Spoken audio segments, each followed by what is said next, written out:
প্রিয় দেশবাসী, আমি শুরু থেকেই বলেছি, পতিত স্বৈরাচার বাংলাদেশকে যেভাবে ধ্বংসস্তূপ বানিয়েছে, সেখান থেকে নতুন করে যাত্রা শুরু করতে হলে ন্যূনতম 3টি আবশ্যিক কাজ সম্পন্ন করতে হবে।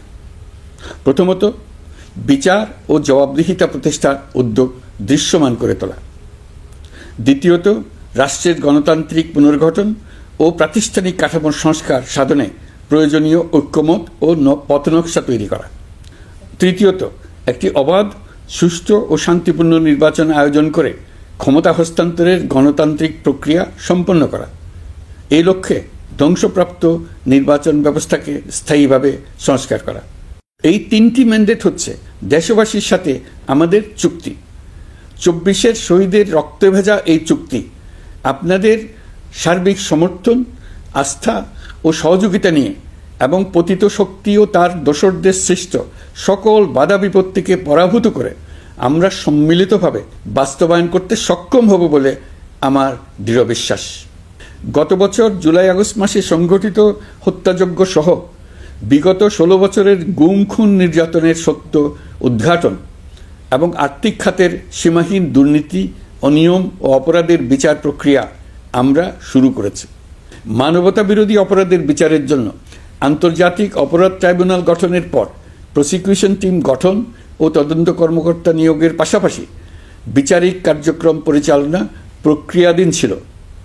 যত দ্রুত সম্ভব বিচার কাজ শুরুর ব্যাপারে আমরা আশাবাদী ছিলাম। আপনারা জানেন, জুলাইয়ে সংঘটিত হত্যাযজ্ঞের বিচার ইতোমধ্যে শুরু হয়ে গেছে। বিচার কাজ যেন দ্রুত গতিতে সম্পন্ন হয়, সেজন্য সরকারের পক্ষ থেকে যত রকম সহযোগিতা প্রয়োজন আমরা তা দিচ্ছি। বিচারের জন্য আন্তর্জাতিক অপরাধ ট্রাইব্যুনালের এজলাস কক্ষ ডিজিটাল প্রযুক্তিতে সমৃদ্ধ করা হয়েছে। ইতিহাসে প্রথমবারের মতো কোনো বিচার পর্ব আদালতের অনুমতিক্রমে সরাসরি কিংবা রেকর্ডকৃত পদ্ধতিতে গণমাধ্যমে প্রচারিত হচ্ছে। আমরা বিশ্বাস করি এতে করে বিচার বিভাগের প্রতি মানুষের আস্থা বাড়বে, বিচার নিয়ে অপপ্রচার বন্ধ হবে। প্রসিকিউশন বলছে, বিগত সরকার পতনের পর তাদের আজ্ঞাবহ ব্যক্তিরা বিভিন্ন গুরুত্বপূর্ণ সাক্ষ্য প্রমাণ বিনষ্ট করার চেষ্টা করেছে। থানা, হাসপাতাল সহ গুরুত্বপূর্ণ স্থানের দলিলপত্র পুড়িয়ে বা লুকিয়ে নষ্ট করার চেষ্টা করা হয়েছে। বিভিন্ন অপরাধমূলক স্থাপনার আকার, আকৃতি, দেয়াল ইত্যাদি ভেঙে এবং বিকৃত করে প্রমাণ লুকানোর চেষ্টা করা হয়েছে। বিভিন্ন ডিজিটাল এভিডেন্স যেমন ভিডিও, অডিও, ইন্টারনেট ডেটা, যেগুলো ডিলিট বা ধ্বংস করার চেষ্টা করা হয়েছে, তদন্ত কর্মকর্তারা সর্বাধুনিক প্রযুক্তি ব্যবহার করে সেগুলো রিকভার এবং রেস্টোর করার কাজ করছেন। এই কাজে আমরা দেশবাসীর কাছেও সহযোগিতা কামনা করছি। স্বৈরাচারী সরকারের আমলে গত 16 বছরে রাজনৈতিক ভিন্নমত দমনের জন্য বিপুল সংখ্যক মানুষকে গুম করা হয়েছিল। এই মানুষগুলোকে এমন সব বন্দিশালায় আটকে রাখা হয়েছিল যাদের কোনোটির আয়তন ছিল মাত্র 3 ফিট বাই 3 ফিট। গুমের ঘটনা তদন্ত ও এই ভয়াবহ অপরাধের সঙ্গে যারা জড়িত তাদের বিচারের জন্য একটি স্বাধীন গুম সংক্রান্ত কমিশন নিরলসভাবে কাজ করে যাচ্ছে। তারা গুমের এমন রোমহর্ষক ঘটনা আবিষ্কার করেছে যা নিষ্ঠুরতার চূড়ান্ত সীমা ছাড়িয়ে গেছে।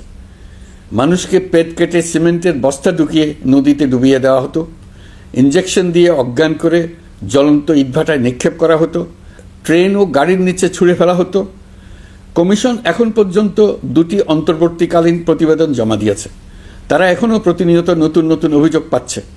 ইতিমধ্যে গুমের তদন্ত কার্যক্রমের জন্য ঢাকা শহরে 3টি, চাঁপাইনবাবগঞ্জ ও বগুড়া জেলায় 3টি গুমের কেন্দ্র পরিদর্শন ও সাক্ষ্য গ্রহণ করা হয়েছে। তদন্ত কাজে মানুষের সম্পৃক্ততা বাড়াতে বিশ্ববিদ্যালয়, মাদ্রাসা পর্যায়ে গণশুনানি গ্রহণ করা হয়েছে। মোট 8 শতাধিক শিক্ষার্থী, শিক্ষক, সাধারণ মানুষ গণশুনানিতে অংশ নিয়েছেন। গুম সংক্রান্ত বেশ কিছু অভিযোগ ইতিমধ্যে আন্তর্জাতিক অপরাধ ট্রাইব্যুনালের তদন্ত সংস্থার কাছে জমা হয়েছে। এছাড়াও এই সংক্রান্ত একটা আইন প্রণয়নের কাজ প্রায় শেষ পর্যায়ে আছে। অল্প কিছুদিনের মধ্যেই এটি চূড়ান্ত হবে বলে আশা করছি। গত 16 বছর ধরে এদেশের প্রতিটি স্তরে অপরাধ, অনিয়ম, দুর্নীতির ভাইরাস ছড়িয়ে পড়েছিল। এই রোগাক্রান্ত রাষ্ট্র ব্যবস্থাকে রোগমুক্ত করে জনগণের কল্যাণমুখী করতে হলে আমাদের রাজনৈতিক দলগুলোর সক্রিয় অংশগ্রহণ জরুরি। আমরা দায়িত্ব নেবার পর থেকেই রাজনৈতিক দলগুলোর সাথে নিয়মিত যোগাযোগ রেখেছি। বিভিন্ন ইস্যুতে রাজনৈতিক নেতাদের সঙ্গে আলাদা এবং একত্রিতভাবে বৈঠক করেছি। সর্বশেষ গত মাসের শেষ সপ্তাহেও বিভিন্ন রাজনৈতিক দলের নেতৃবৃন্দের সঙ্গে আমি বৈঠক করেছি এবং চলতি সপ্তাহে জাতীয় ঐক্যমত্য কমিশনের দ্বিতীয় পর্বের আলোচনা শুরু করেছি। সরকার পরিচালনায় তারা তাদের গুরুত্বপূর্ণ মতামত তুলে ধরেছেন। রাজনৈতিক দলগুলো শুরু থেকে আমাদের সাথে সহযোগিতা করে আসছেন এবং সবসময় তারা সহযোগিতা অব্যাহত রাখার প্রতিশ্রুতি দিয়েছে। প্রিয় দেশবাসী, আপনাদের নিশ্চয় মনে আছে জুলাই গণঅভ্যুত্থানের নেতৃত্ব অংশ নেওয়া শিক্ষার্থীরা একটি জুলাই ঘোষণাপত্র দেওয়ার কথা জানিয়েছিল। তারা আমাকেও সেখানে আমন্ত্রণ জানায়। আমি বলেছিলাম দেশের সকল রাজনৈতিক ব্যক্তিবর্গ, নাগরিক সমাজের প্রতিনিধি সহ অন্যদের সঙ্গে নিয়ে সকলে মিলে এই ঘোষণাপত্র দেওয়া ভালো হবে। এর পাশাপাশি আগামী জুলাই মাসেই সকল রাজনৈতিক দলের ঐকমত্যের ভিত্তিতে একটি জুলাই সনদ প্রস্তুত করে আমরা জাতির সামনে উপস্থাপন করতে পারব বলে আশা করছি। এই জুলাই সনদ হলো একটি প্রতিশ্রুতি, একটি জনকল্যাণমুখী রাষ্ট্র নির্মাণের জন্য সংস্কার কমিশন যে প্রস্তাবগুলো দিয়েছে সেগুলোর মধ্য থেকে রাজনৈতিক দলগুলো যে কয়টিতে একমত হয়েছে তার তালিকা থাকবে এই সনদে। জুলাই সনদে স্বাক্ষর করে তারা জাতির কাছে সেগুলো বাস্তবায়নের অঙ্গীকার করবে। জুলাই সনদ অনুযায়ী আশু করণীয় সংস্কার কাজগুলো আমরা বাস্তবায়ন করতে প্রতিজ্ঞাবদ্ধ। বাকি অংশের বেশ কিছু কাজও আমরা শুরু করে যেতে চাই। আশা করি অবশিষ্ট অংশ পরবর্তীতে নির্বাচিত সরকারের মাধ্যমে বাস্তবায়ন অব্যাহত থাকবে।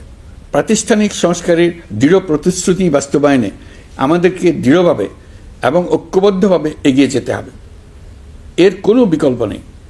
এর বাস্তবায়নের মাধ্যমে পুরো বিশ্বের কাছে দেশের নতুন ঐক্যবদ্ধ ভাবমূর্তি তুলে ধরা যাবে। বিশ্বব্যাপী সবার কাছে জাতি হিসেবে বাংলাদেশের শক্তি সম্পর্কে স্পষ্ট ধারণা তৈরি হবে। ঐকমত্য কমিশন গঠন করা আমাদের একটি দুঃসাহসিক উদ্যোগ ছিল। অন্য কোনো দেশে এমন কোনো নজির নেই। এর মাধ্যমে আমরা জাতি হিসেবে রাজনৈতিক গভীরতার সন্ধান পেয়েছি। রাজনৈতিক ঐক্যে পৌঁছার জন্য ঐকমত্য কমিশনের সঙ্গে সকল দলের দলগত প্রস্তুতি, ঘণ্টার পর ঘণ্টা কমিশনের সঙ্গে ঐকান্তিক আলোচনা, জাতীয় লাইভ টেলিভিশনের সামনে সকল দলের ঐকমত্যে পৌঁছার একান্ত প্রয়াস আমাদের রাজনৈতিক ইতিহাসে স্মরণীয় হয়ে থাকবে।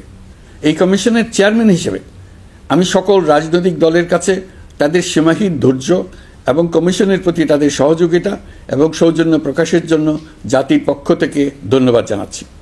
আশা করি আমাদের অসমাপ্ত কাজ সমাপ্ত করে শিগগিরই পূর্ণাঙ্গ জুলাই সনদ তৈরি করে জাতির জন্য একটা নতুন পথ নির্দেশনা রেখে যেতে পারব। এই কমিশনের অভিজ্ঞতার মাধ্যমে দেশে যে নতুন রাজনৈতিক সংস্কৃতি গড়ে ওঠার সম্ভাবনা দেখা দিয়েছে, আগামী নির্বাচনের মাধ্যমে যদি সেটা বিকাশমানভাবে স্থায়ী রূপ দিতে পারে তাহলে আমরা ভবিষ্যতের সকল রাজনৈতিক সংকট মোকাবেলা করতে সক্ষম হব। সকল প্রস্তুতি সমাপ্ত করে দেশের সকল মানুষের, কিশোর কিশোরী, তরুণ তরুণী, ছাত্রছাত্রী, কৃষক, জেলে, গৃহিণী, দিনমজুর, শ্রমিক, ব্যবসায়ী, পেশাজীবী, শিল্পী সবাই মিলে চেষ্টা করে একটা সুন্দর নিখুঁত নির্বাচন আয়োজন করে নতুন বাংলাদেশের দৃঢ় ভিত্তি রচনা করব। প্রিয় দেশবাসী, আমি জানি আগামী জাতীয় নির্বাচন কখন হবে সে বিষয়ে সিদ্ধান্ত জানার জন্য রাজনৈতিক দল ও জনগণের মধ্যে বিপুল আগ্রহ রয়েছে। আমি বারবার বলেছি এই নির্বাচন ডিসেম্বর থেকে আগামী বছরের জুনের মধ্যে অনুষ্ঠিত হবে। এই সময়ের মধ্যে দেশের নির্বাচন উপযোগী পরিবেশ সৃষ্টির জন্য যা যা করা দরকার সরকার তাই করছে। এখানে মনে রাখা জরুরি, বাংলাদেশ স্বাধীনতার পর থেকে যতবার গভীর সংকটে নিমজ্জিত হয়েছে তার সবগুলোরই প্রধান কারণ ছিল ত্রুটিপূর্ণ নির্বাচন। ত্রুটিপূর্ণ নির্বাচন প্রক্রিয়ায় বারবার ক্ষমতা কক্ষিগত করার মধ্য দিয়ে একটি রাজনৈতিক দল বর্বর ফ্যাসিস্টে পরিণত হয়েছিল। এই ধরনের নির্বাচন যারা আয়োজন করে তারা জাতির কাছে অপরাধী হিসেবে চিহ্নিত হয়ে যায়। এমন নির্বাচনের মধ্য দিয়ে যে দল ক্ষমতায় আসে তারাও জনগণের কাছে ঘৃণিত হয়ে থাকে।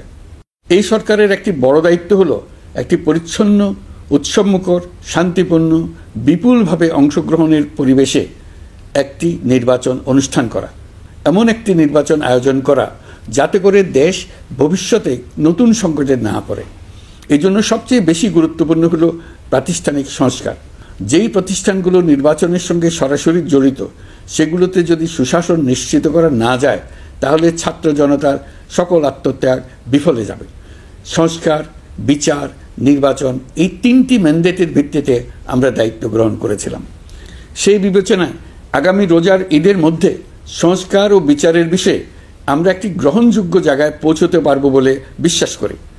বিশেষ করে মানবতা বিরোধী অপরাধের বিচার, যা কিনা জুলাই গণ অভ্যুত্থানের শহীদদের প্রতি আমাদের সম্মিলিত দায়, সেই বিষয়ে আমরা দৃশ্যমান অগ্রগতি দেখতে পারব।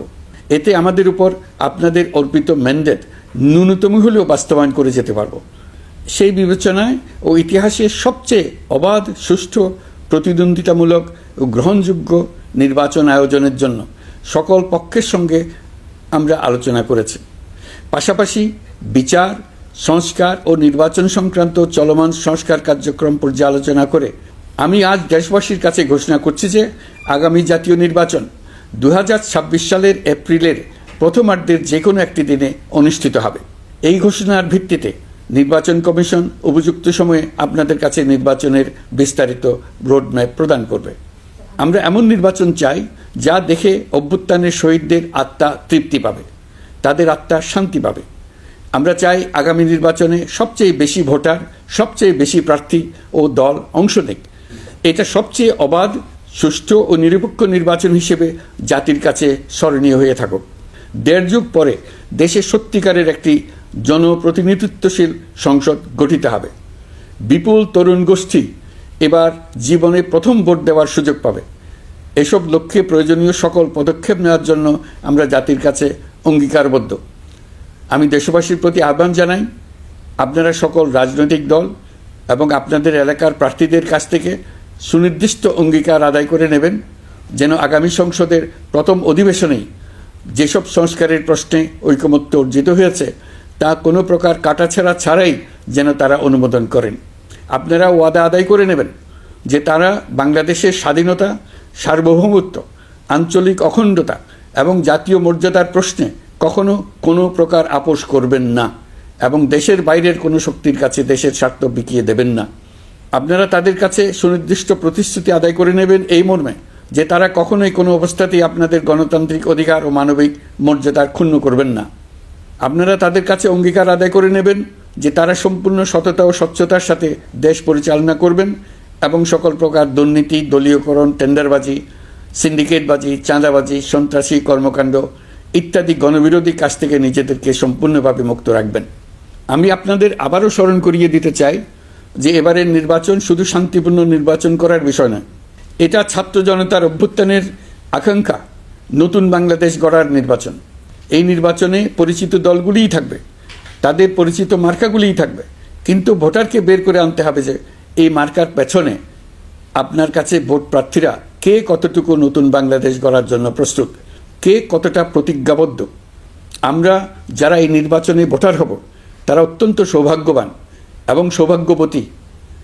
আমরা একটা অনন্য ঐতিহাসিক ভূমিকা পালনের সুযোগ ও দায়িত্ব পাচ্ছি। আমরা জাতির নতুন যাত্রাপথ তৈরি করে দেওয়ার দায়িত্ব পাচ্ছি। আমরা নতুন রাজনৈতিক সংস্কৃতি সৃষ্টির মহান সুযোগটা পাচ্ছি। আমাদের সুচিন্তিত ভোটের মাধ্যমেই নতুন বাংলাদেশ নির্মিত হবে, শহীদদের রক্তদান সার্থক হবে। আশা করি বিষয়টা নিয়ে চিন্তাভাবনা করেই সবাই ভোট কেন্দ্রে যাব এবং দৃঢ়প্রত্যয়ে ভোট দেব। এখন থেকে ভাবনা চিন্তা শুরু করুন, আলোচনা শুরু করুন। এখন থেকে আপনাদের ভোটের গুরুত্বটা বুঝে নিন। আপনার এবারের ভোটের গুরুত্ব ঐতিহাসিক মানদণ্ডে দেখা হবে। প্রিয় দেশবাসী, আমাদের সবসময় মনে রাখতে হবে পতিত ফ্যাসিবাদ ও তার দেশি বিদেশি দোসররা নতুন বাংলাদেশ গড়ার সম্মিলিত প্রচেষ্টাকে পদে পদে বাধাগ্রস্ত করার চেষ্টা চালিয়ে যাচ্ছে। তারা নানামুখী অপপ্রচারে লিপ্ত। তারা সবসময় চাইবে জুলাই অভ্যুত্থানের মাধ্যমে তৈরি হওয়া জাতীয় ঐক্যের শক্তিকে পরাভূত করতে, গণতান্ত্রিক আকাঙ্ক্ষা বাস্তবায়নের প্রচেষ্টাকে লাইনচ্যুত করতে এবং বাংলাদেশকে পুনরায় করায়ত্ত করতে। আমি আগেও বলেছি, আজ আবারও বলছি, আমরা একটা যুদ্ধ অবস্থায় আছি। এখন আমাদের একতাবদ্ধ থাকতে হবে যে কোনো মূল্যে। পরাজিত শক্তি এবং তাদের সহযোগীরা ওত পেতে বসে আছে আমাদের ছোবল মারার জন্য, আমাদের অগ্রযাত্রাকে রুখে দেওয়ার জন্য। আমরা তাদের কিছুতেই এই সুযোগ দেব না। আসুন আমরা আমাদের সম্মিলিত প্রচেষ্টায় প্রিয় মাতৃভূমির স্বাধীনতা, সার্বভৌমত্ব, আঞ্চলিক অখণ্ডতা ও জাতীয় মর্যাদার বিরুদ্ধে যে কোনো আঘাত প্রতিহত করার উদ্দেশ্যে প্রতিরোধের ঐক্যবদ্ধ সুদৃঢ় প্রাচীর গড়ে তুলি। প্রিয় দেশবাসী, সবাইকে আবার ঈদের শুভেচ্ছা ও সালাম জানাচ্ছি। মহান আল্লাহ আমাদের সহায় হন।